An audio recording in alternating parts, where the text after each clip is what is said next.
నీ సిద్ధపాటు ఎలా ఉంది? బుద్ధి కలిగిన వారిలాగానే సిద్ధపడి ఉంటున్నావా?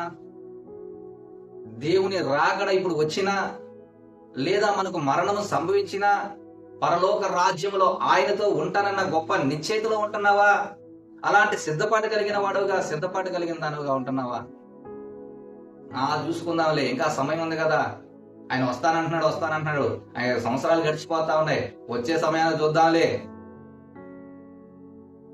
ఇంకా ప్రపంచం మీద చాలా జరగాలి కదా, ఆయన్ని జరిగిన తర్వాత మనం చూద్దాంలే. ఏమరపాటు కలిగిన వాడుగా ఉంటున్నావేమో.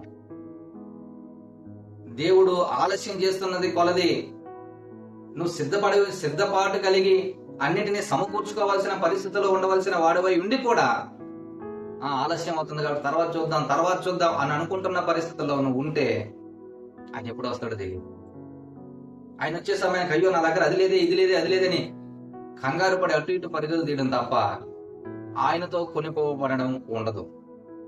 అదుపులు వేయబడతాయి, గుండెలు బాదుకోవాల్సి వస్తుంది. అయ్యో అయ్యో అయ్యో నేను విడువబడ్డాను, అయ్యో నువ్వెవరో నాకు తెలియదని దేవుడు అంటున్నాడే, నేను ఎంత సమయం వృధా చేశాను, ఆ సమయంలో నేను ఈ విధమైన సిద్ధపాటు కలిగి ఉంటే బాగుండేదేమో, ఆ సమయంలో నేను ఇవన్నీ సమకూర్చుకొని ఉంటే బాగుండేదేమో, ఆ సమయంలో నేను ఆత్మీయంగా బలపడి ఉంటే బాగుండేదేమో. ఎంత అరుసుకున్నా ముత్తుకున్నా అవకాశం ఉండదు, మళ్ళా అవకాశం ఉండదు.